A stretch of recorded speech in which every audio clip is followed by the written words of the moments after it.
gracias. Vamos a partir de una escena de ficción que sucede en 1931, en el final de Los lanzallamas, la novela de Roberto Ar, es decir, en el final de Los Siete Locos. Los lanzallamas es la continuación, como sabemos. Por lo tanto, es el final de una de las grandes novelas argentinas, quizás la más grande de todas, o al menos la que más admiramos muchos de nosotros. De modo que hemos acompañado la historia y la experiencia que sucede en la novela, y cuando llegamos al final del libro, la novela se cierra en la redacción de un diario donde se informa sobre el suicidio de Erdosheim y, al mismo tiempo,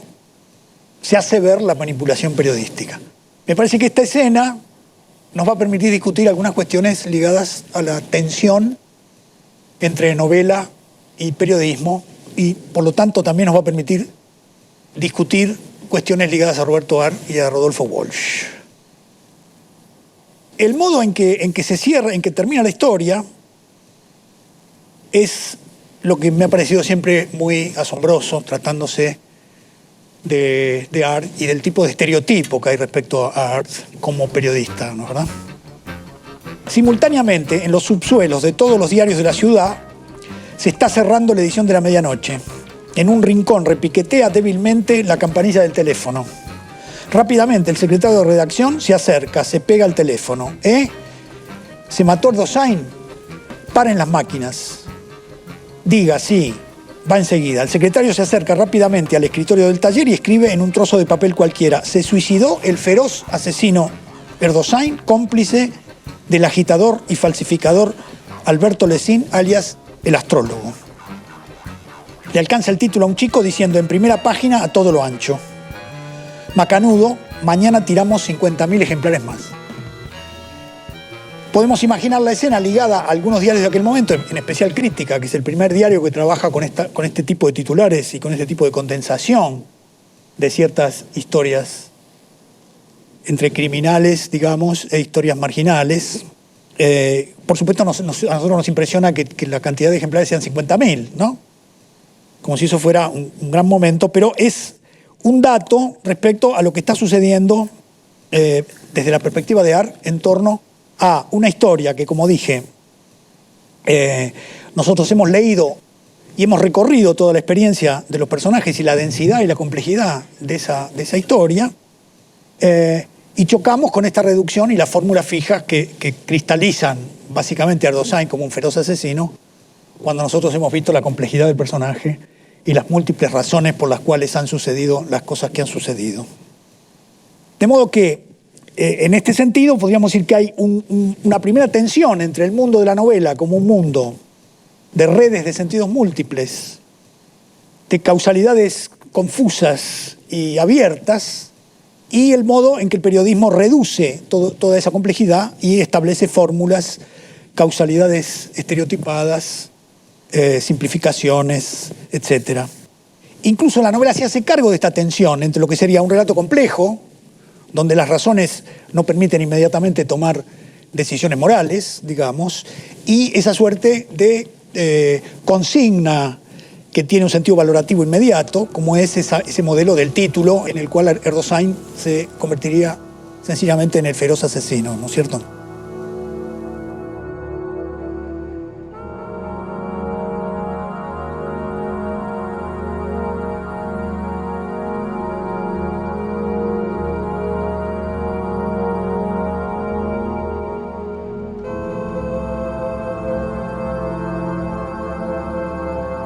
Quizá ustedes recuerden que luego del crimen, Erdosheim busca y se conecta con alguien que es un personaje que está durante toda la novela, que se llama el comentador, que ha estado a lo largo del texto poniendo algunas notas al pie,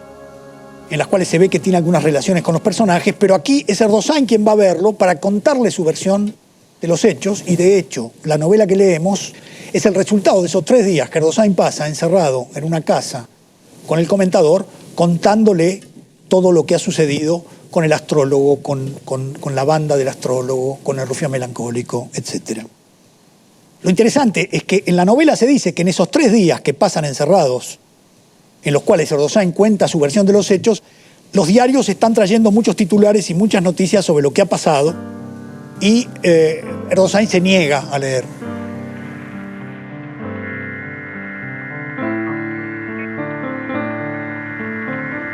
que te pasó por andar confiando en todos los hombres,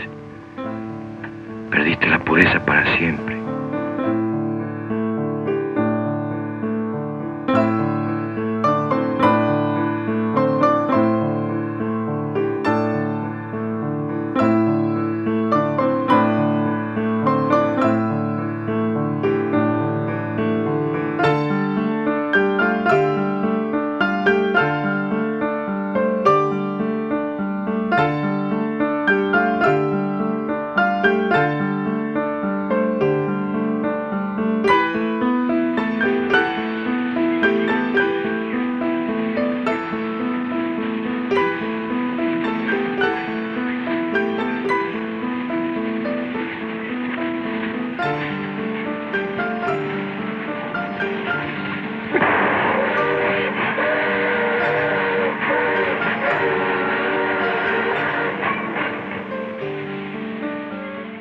Está muy claro que Erdosani está contando una historia en contra de esa versión. Está construyendo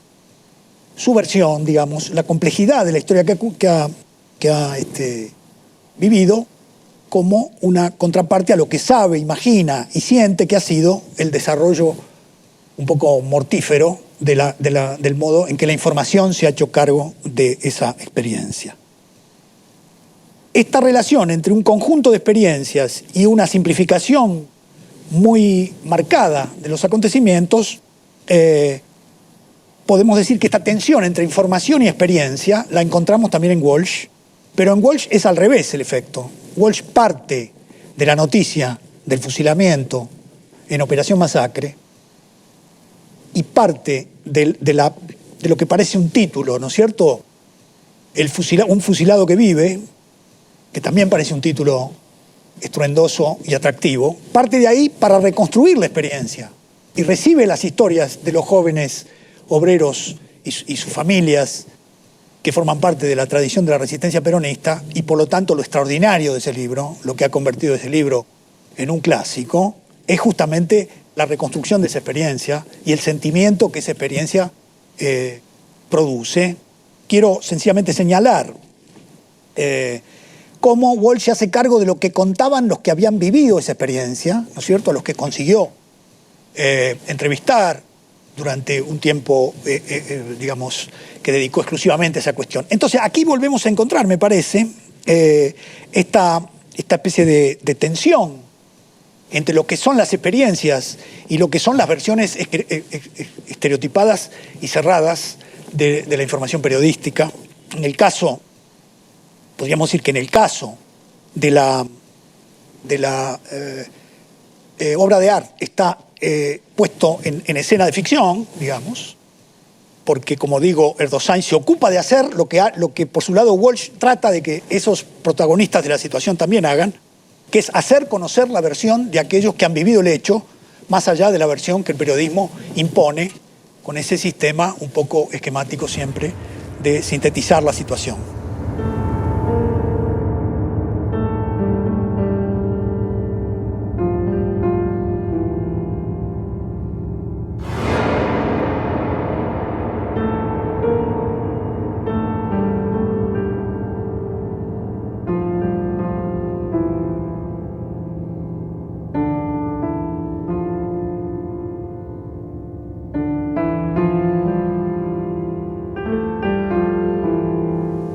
Entonces, en este sentido, podríamos decir que la escena es un ejemplo de esta tensión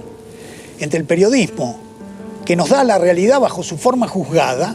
podríamos decir que el periodismo da la realidad bajo su forma ya juzgada, es decir, que lo que leemos de la realidad es algo que ya ha sido definido como tal en sus características, y lo que podríamos llamar la novela, el mundo de la novela, de la literatura, que nos da, como decía Hannah Arendt, el privilegio de juzgar, ¿no? Hannah Arendt dice, bueno, la literatura nos otorga el privilegio de juzgar y de tomar una decisión sobre esos hechos que han sucedido, y revela significado sin decirlo, es decir, lo muestra en lugar de decirlo, ¿no? ¿Verdad? El ejemplo de esto sería la escena de Ar, ¿no? Donde Ar en ningún momento dice esto prueba que el periodismo arruina las experiencias y las convierte, sino que sencillamente muestra la escena y es uno el que después tendrá que tomar la decisión de opinar sobre esa escena o de tomar la decisión sobre esa escena Me parece que ese movimiento entre hacer ver y decir es también un elemento muy importante de la tensión entre periodismo y novela. Ahí podríamos ver entonces esta tensión entre periodismo y novela como una tensión entre dos modos de acercarse a construir una suerte de versión o de imagen de la realidad. ¿En qué consistiría esa tensión? ¿No es cierto? Hay una tensión que surge de la propia dinámica de la publicación, pero también me parece que hay una tensión que hace al tipo de procedimientos que la novela y el periodismo manejan como, o la literatura y el periodismo manejan como mecanismos diversos. Si nosotros tomamos sobre todo la noción de experiencia como la noción en la cual un sujeto vive algo y le da un sentido, y la contraponemos a la noción de información, que sería en cambio el modo en que un sujeto asiste a una serie de acontecimientos que no lo implican personalmente, podríamos ver ahí que la oposición experiencia-inexperiencia está ligada al modo en que una persona le da sentido a lo que vive o a lo que sucede, mientras que la relación información-desinformación se refiere en cambio a un proceso de circulación de noticias y de datos de los cuales no surge de un modo espontáneo la noción del sentido que tienen esos acontecimientos. El único sentido que suele transmitir el periodismo es el sentido de lo ya sabido, del estereotipo, del lugar común. Y en esta idea de la circulación acelerada de noticias que parecen no tener nunca fin y que dejan al sujeto ajeno a la comprensión profunda de los hechos, está muy ligada a la cuestión de en qué momento nosotros podemos juzgar los acontecimientos sobre la base de la experiencia que hemos tenido. Me parece que la novela de Art nos permite juzgar el modo en que el periodismo está elaborando estos hechos a partir de la experiencia que tenemos de haber visto el funcionamiento de la relación entre los personajes. Y lo mismo sucede en la obra de Walsh, en la que, ya sea en ¿Quién mató a Rosendo? O en Operación Masacre, lo que está en primer plano es las experiencias concretas que Walsh reconstruye, y eso me parece siempre más importante en el caso de sus libros que aquel elemento un poco policial y jurídico en el que él se toma el trabajo de reconstruir de una manera muy cuidadosa los acontecimientos que han sucedido, ya sea en la muerte, en el asesinato de Rosendo García o en el caso del fusilamiento en José León Suárez.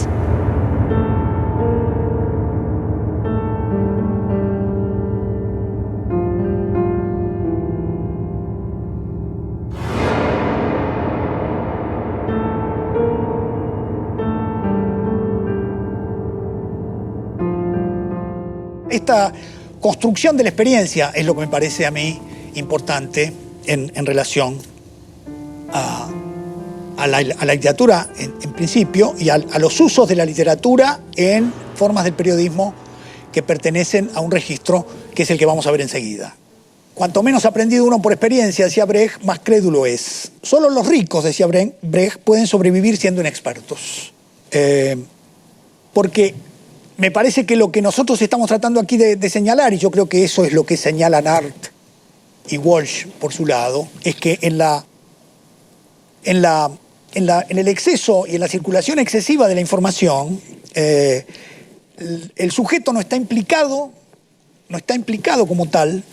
en la repetición de las noticias. Me parece que lo que genera la información moderna es que nosotros asistimos a ciertas catástrofes, asistimos a ciertos acontecimientos, pero la información produce un tipo de distancia en el que la implicación solo se consigue en aquellas situaciones en las que es posible crear una especie de escena cotidiana, en la que entonces sí pareciera que es posible acercarse a entender con una experiencia propia lo que sucede. La novela sería un género que limita esa dispersión y le da a los acontecimientos la forma de una experiencia. Yo creo que también leemos novelas porque las novelas nos permiten defendernos de esa proliferación incesante de informaciones frente a las cuales estamos siempre indefensos, podríamos decir. Siempre tenemos la sensación de estar mal informados, como les decía, ¿no? Entonces, en un punto, me parece que la literatura ha acompañado este proceso de expansión de la información con formas propias de tensión respecto a cómo los sujetos individuales pueden, digamos así, acercarse a la construcción de un sentido a partir de ciertos acontecimientos. Me parece que en ese sentido nosotros podríamos empezar a establecer una conexión entre novela y periodismo que rompa un poco el estatuto que yo podría llamar, en principio, idílico, que tiende a poner a Aria Walsh y a otros muchos como grandes ejemplos de aquellos escritores que se han hecho cargo de la tradición del periodismo. Y cuando uno mira de cerca la experiencia de estos escritores, para poner a dos escritores que son casi puntos de referencia obligados en cualquier discusión en Argentina sobre periodismo y literatura, lo que encuentra es una tensión. Es una tensión que además se da también cuando se revisa con cuidado el modo en que ellos se relacionaron con los lugares donde trabajaban, ¿no es cierto? Por ejemplo, si ustedes releen Las aguafuertes porteñas de Ar, verán escenas muy divertidas, por otro lado, que se repiten, y es que siempre el secretario de redacción le dice a Ar, y Ar cuenta, que le va a cortar la nota porque es demasiado genial. Le dice, vos sos demasiado genial, Roberto, sos tan genial que te tengo que cortar la nota. Como diciéndole, todo esto que vos quisieras poner en esa noticia o en esa situación que está construyendo en Las aguafuertes porteñas debe ser cristalizada y acomodada a los moldes, siempre un poco estereotipados, siempre de soluciones más o menos fáciles, de lo que sería la escritura periodística como tal. Y Ar entonces se queja un poco con este juego de decir, sí, me dice que soy genial. La única vez que me dice que soy genial es cuando me corta las noticias que yo estoy tratando, o las crónicas que yo estoy tratando de publicar. En el mismo sentido que estábamos diciendo que la información o la noticia esconde siempre una significación mucho mayor, que no es otras noticias,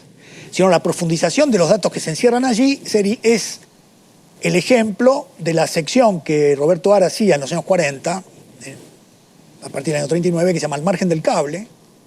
que tiene mucho que ver con esto que estamos diciendo, porque Ar tomaba noticias y las narraba, las ampliaba, ¿no es cierto? Tomaba cualquier noticia, la creación de una fábrica de gas en la frontera entre Alemania y Francia, y sobre esa base empezaba a construir todo lo que estaría pasando en los pobladores de ese lugar y lo que estarían viviendo, algo que parecía escapar al sentido más trivial y comercial de la noticia, pero le estaba dando a la noticia el sentido que un escritor puede darle a ese tipo de acontecimientos. En el caso de Walsh, por su relación con la prensa de su época fue siempre muy tumultuosa y contradictoria. De hecho, nadie quiso publicar la investigación de Operación Masacre, ninguno de los diarios de la época, desde luego, quiso publicar la información de Operación Masacre. Ningún diario asistió a la conferencia de prensa con la que Walsh presentó las conclusiones de la investigación. No fue ningún periodista, él mismo, por supuesto, se ocupa de contarlo en 1956. Y el propio Walsh, como periodista, trabajó siempre en medios, digamos, que no formaban parte de la gran tradición oficial, digamos, del periodismo. Por de pronto publicó Operación Masacre en la revista Azul y Blanco, un periódico muy menor del nacionalismo. En Propósitos, la revista de izquierda que dirigía Leónidas Barletta. Después fue periodista de Prensa Latina, la agencia cubana. Luego trabajó en Panorama, con muchas tensiones. Si ustedes miran el diario de Walsh, encontrarán ahí críticas muy bien pensadas respecto a lo que significa ser un periodista freelance. Eso puede ayudar a muchos de los jóvenes que están haciendo periodismo freelance, para ver cómo él cuenta la cantidad de horas que le toma hacer las investigaciones y las notas que le piden y la cantidad de dinero que le pagan, y después saca la cuenta de cuánto dinero están pagando por hora, y realmente es una cifra escalofriante, para no decir cómica, y se trataba de Walsh, ¿no es cierto? No se trataba de cualquiera, ¿no? Entonces las tensiones que él tiene en el interior de una redacción hacen que en definitiva se vaya de allí, y después hace el periódico de la CGT de los argentinos, ¿no? Que es un extraordinario periódico, en el que, por supuesto, él decide quiénes son los que van a trabajar con él, y es un periódico que está asociado a la CGT de Ongaro, es decir, una CGT alternativa de aquellos años. Después trabaja en el diario Noticias, que es el diario de los montoneros, en el año 75, 76, y me parece muy interesante lo que Walsh decide en ese diario, porque decide hacer la sección policial, una sección donde seguramente aparecían los conflictos vivos de la sociedad, más allá de lo que se dijera cuando se analizaba las grandes estrategias de la lucha política en la Argentina de esos años. Cada uno de los acontecimientos de las crónicas policiales de Walsh enfrentaban la situación real de los marginados, de los pobres. Y por fin, en la época, como sabemos, en la época de la dictadura, Walsh montó esa agencia clandestina de noticias. Varias veces hemos hablado con Lila Pastoriza, que fue una de las sobrevivientes de la represión, que trabajó con Walsh en esa agencia, que era una agencia que en verdad se hacía a partir de recoger las noticias, escribiéndolas luego en pequeñas hojas y haciéndolas circular un poco con el modelo que hoy tenemos en Internet, ¿no? Ancla fue una agencia de noticias clandestina creada por Rodolfo Walsh. Funcionó más o menos alrededor de 14 meses, entre mediados del 76 y septiembre del 77. Yo estuve a cargo de lo que funcionó como núcleo de esa agencia, mesa redactora, desde el principio hasta que fui secuestrada, prácticamente el resto del equipo también, en junio del 77, o sea, un año después de su creación. Como instrumento de resistencia que era, tenía algunos criterios periodísticos claros, era un instrumento periodístico fundamentalmente, y una estructura adaptable a situaciones en las cuales no se podía trabajar con grandes aparatos ni con grandes instalaciones, o sea, una estructura que podía ser desmontable, reproducible, que fue un poco lo que ocurrió con Ancla, ¿no? Nos manejábamos con fuentes que eran fundamentalmente fuentes públicas y ese fue uno de los principales aprendizajes que hicimos en ese tiempo previo. O sea, cuando digo fuentes públicas, digo diarios, revistas, balances de empresas, discursos, noticias sociales, informes de todo tipo. Trabajábamos con una especie de escáner que se podían interceptar las comunicaciones fundamentalmente de la policía, que esa era otra de las fuentes de información que Rodolfo lo usaba muchísimo. A él le encantaba eso de interceptar. Pero bueno, nosotros también ahí interceptábamos algo si lográbamos enterarnos de operativos, por ejemplo, que se estaban haciendo o que se habían hecho de la red policial, básicamente. Teníamos el escáner, entonces, las máquinas de escribir, el papel, la cantidad de papel, tinta, todo lo que se necesitaba, y el mimeógrafo. Una cosa especial, sin la cual nada de esto se entendería, era la relación con Walsh.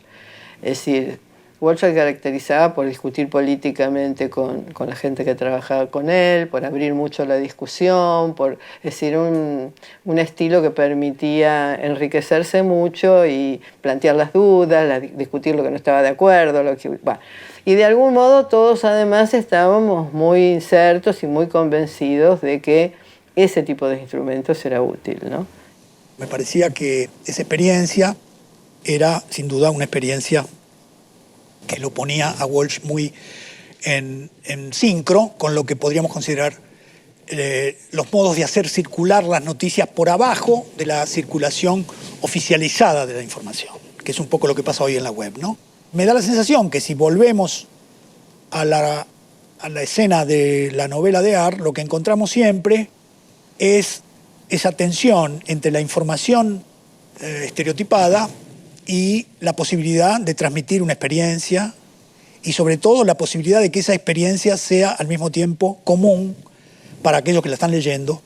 y por lo tanto pueda haber una conexión que no sea solamente el estar siempre en un sentido, digamos, asombrados frente a la sucesión interminable de informaciones. Una cuestión para terminar es algo que vamos a retomar luego de hacer una pequeña pausa, que es la relación entre, sobre todo en Art, entre estar desinformado, ¿no es cierto?, la sensación de estar, en cierto sentido, desinformado, y el modo en que el sujeto particular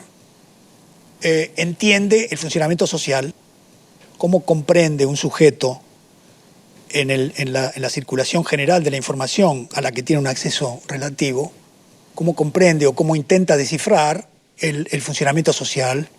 un funcionamiento social que muchas veces lo deja fuera de la sociedad, ¿no es cierto? O que muchas veces produce efectos que el sujeto no comprende, pero que lo afectan personalmente. Me parece que la novela le ha dado a ese tipo de percepción subjetiva de la complejidad de la trama social y del modo en que la trama social, que no podemos controlar ni conocer del todo, de los acontecimientos políticos, de los flujos económicos, de los movimientos del capital y de todos los elementos que en definitiva forman la textura dentro de la cual está incluida nuestra propia experiencia, el sujeto personal, dice la novela, la explicación que da es que existe un complot. Que existe un complot destinado a liquidarlo, podría ser, ¿no? Eso Arlo cuenta de una manera notable, digamos, en Los Siete Locos, donde está la noción de que existe un complot y de que es necesario construir un complot contra el complot, y empieza a circular una especie de tensión muy particular. Podríamos decir, acá sí para terminar, que si la tragedia pone al héroe en relación con el destino y el sujeto de la tragedia no comprende bien la verdad y el sentido que le llega de los dioses, no termina de comprender bien el oráculo, siempre lee mal el oráculo, y por lo tanto la tragedia lo que cuenta es esa tensión entre el sujeto y un destino que no termina de comprender y que siempre lo lleva a un lugar catastrófico. Podríamos decir que la novela ha sustituido el destino por la noción de complot, ¿no? El complot también es un destino indescifrable, es la idea de que hay una cierta maquinación frente a la cual el sujeto está indemne y que el sujeto no termina nunca de poder descifrarla, y que está muy conectado a la ilusión de informarse para poder descifrarlo. Yo creo que en ese sentido Dostoyevski ha sido un punto de referencia importantísimo en esta manera de consolidar a la novela alrededor de la noción de tensión entre el sujeto social y el complot como comprensión paranoica, sesgada, pero narrativamente muy intensa, del modo en que el sujeto vive la sociedad.